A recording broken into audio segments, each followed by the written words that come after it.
أشهد أن لا إله إلا الله. The month of Ramadan, Muslims' holiest of months. The month that nearly 1/4 of the people on earth would fast from dawn to dusk.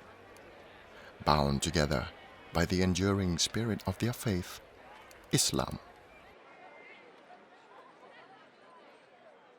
فَمَنْ شَهِدَ مِنْكُمُ الشَّهْرَ فَلْيَصُمْهُ. So whoever of you sights the crescent on the first night of the month of Ramadan, he must fast that month. Malaysia is no exception, with 60% of its population looking forward to this holy of holiest month.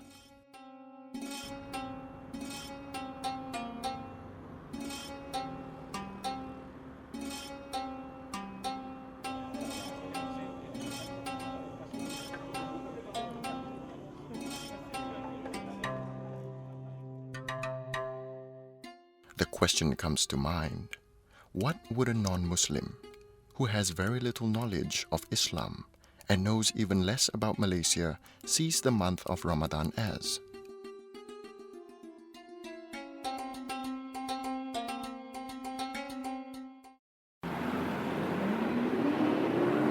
I was working in New York City as a risk management consultant. In July, I was laid off, so I had to start looking for new jobs. I didn't have a lease on my apartment, which was fortunate, so around the end of July, I made arrangements to move out at the end of August.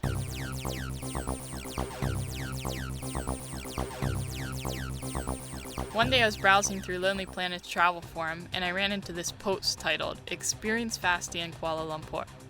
I thought, that's interesting. I've never been to Kuala Lumpur. I don't know about Ramadan fasting.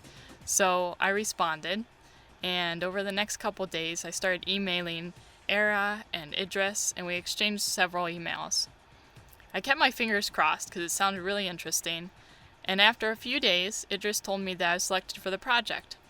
I thought, oh, cool, I was so excited, but really I was a little bit skeptical. I did some more research, and I found some of the video clips from Idris's company, MK Direct. I found them on YouTube, just looked at those.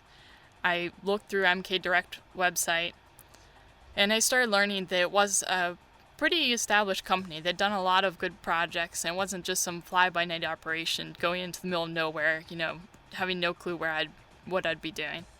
I'd never been to Malaysia, and I knew nothing about Islam. In fact, my father was raised Jewish, my mother Christian, and growing up we attended Unitarian Church. So I was a little bit out of my league. I felt a swirling mix of emotions because moving out of my apartment, saying goodbye to friends, not knowing when I'd have a job back in New York City, and starting this project that I was pretty excited about, I tried to clear my mind and think about nothing.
Yeah, you were right. It's not going to stop.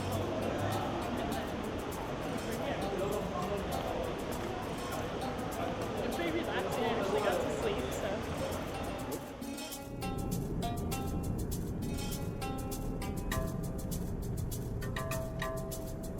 Well, welcome to Malaysia. Well, thank you.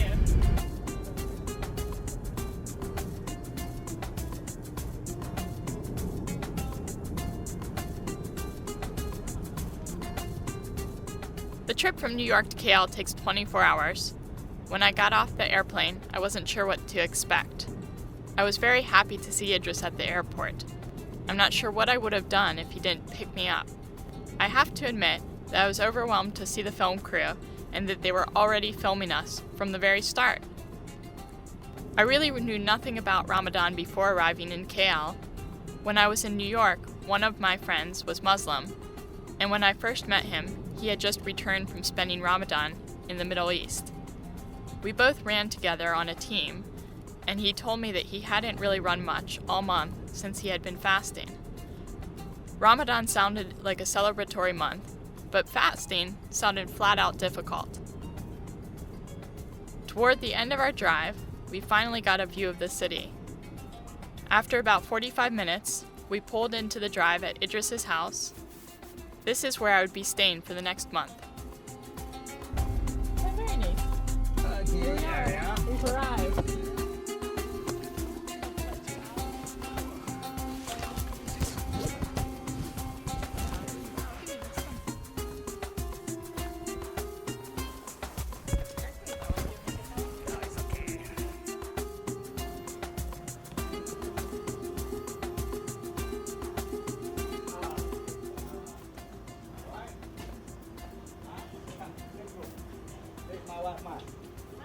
Come straight bro. Ani, okay. Coming. Thank you. Maybe I'll take a quick shower. Yeah. Do that too? No, then you can take a nap if you want Okay, to. yeah, just take a quick shower. Yeah, take a nap. Don't.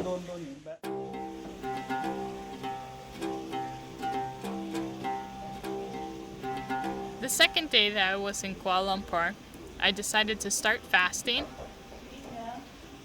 I wasn't very tired yet. I was actually very excited to try fasting the first time.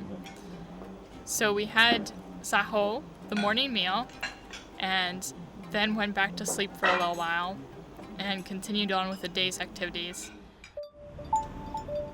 Idris kept the first few days easy so that I could just meet everyone at the office and get used to KL.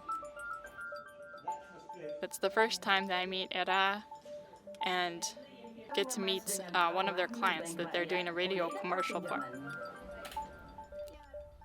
Idris asks me what I'm thinking already. I've only been here about exactly 24 hours, maybe 30 hours. So already Idris is curious to see what I think about being in Malaysia. These first couple days have been a bit overwhelming.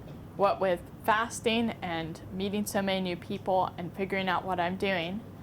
Yesterday on my first day, I had something to drink, but I didn't end up eating anything. I was offered some snacks, but I thought it would be awkward to eat in front of everyone. Today already, I've been fasting. I want to experience fasting. That's part of the reason why I came to KL. So after being at the office, Mas and I go and do some shopping. We're shopping for some fish, fruits, veggies. Have you tried this yogurt drink? It's kind of fun to see a supermarket in a new country, see what types of foods are for sale. I enjoy that.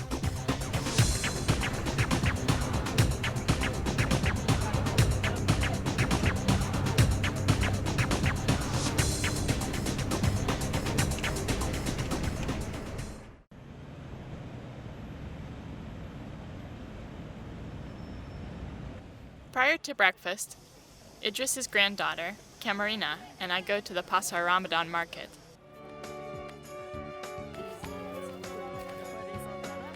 Camarina shows me around some of the local delicacies. Such temptation to be shopping for food and know you are not allowed to eat or drink anything for a few more hours. It's a good place to be right now. Little sister, and she's finally caught up. Now we're like closer. On my first day of fasting, we all sit around chatting as we anticipate breakfast. This first day of fasting was not too hard.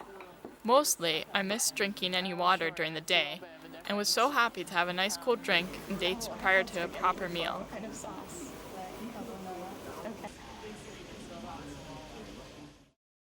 So at sunset, what happens is the mosque will announce that the sun has set, and to know when it's exactly time that you're allowed to break fast, you can often just stand outside your front door and hear one of the local mosques announcing that the sun has set, or you can turn on one of the local TV channels which usually announce, or you can look up the daily time charts that are published listing sunrise and sunset. At sunset, we broke fast with some fresh juice and dates, a little bit of sugar to kind of wake you back up.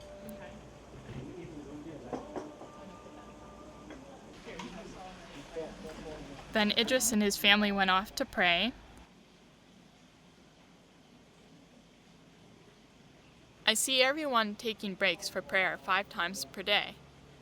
It almost appears a waste of time to me to disrupt your day 5 times. Idris explains that other than being closer to God, the prayers help him check how his day is progressing, what he would like to do with the day, and what he has or has not yet accomplished. I think this is pretty cool. Sometimes whole days can slip past without consciously thinking of actions and results.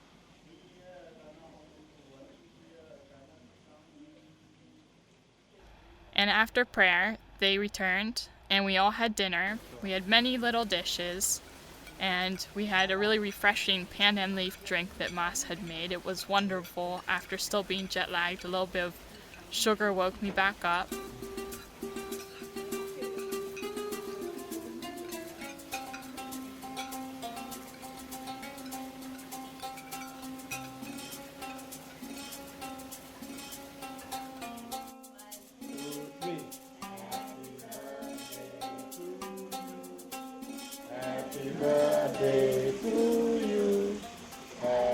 It was Idris's birthday, so we had family and his grandkids all came over. I got to meet them for the first time.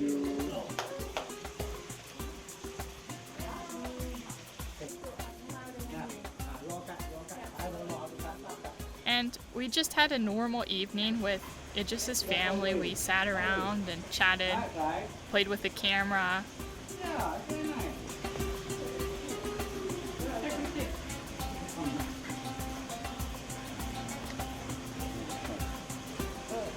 We played Chongkak. It seemed like the rules changed every few minutes, but we had fun.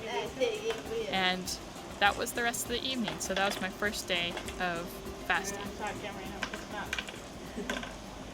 For me, the first day of fasting wasn't overly hard. I wasn't as hungry. I was definitely jet lagged, and that was probably the bigger challenge, just staying awake in the afternoon, which I didn't do too well at since I took a long nap. I did notice that I was very thirsty around maybe 4:30 or later on around 6:30. I could tell that my mouth was very dry. I've spent time with Idris and everyone at MK Direct. I now want to venture out and see what KL is like. We're downtown in Kuala Lumpur City. It's fasting month. Come on, let's take a look around.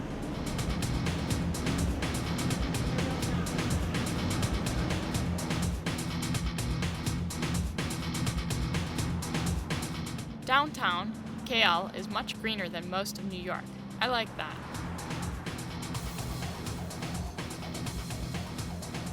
Daily lives carry on. Normal activity buzzes around me despite Ramadan.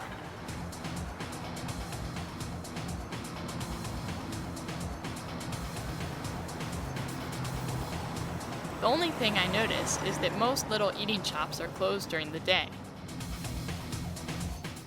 These are the Muslim shops.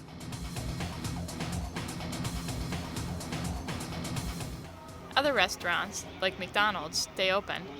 However, I understand that they record lower sales during Ramadan.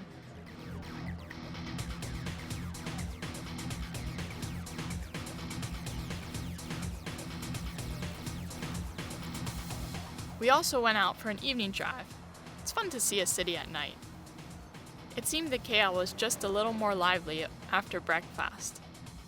In the evening after breakfast, people will savor company, coffees, and snacks until later in the night. I learned that Ramadan in Malaysia is different than in other parts of the world. Here, people continue with their normal schedule. In hotter climates, people wake up later and stay up later during Ramadan.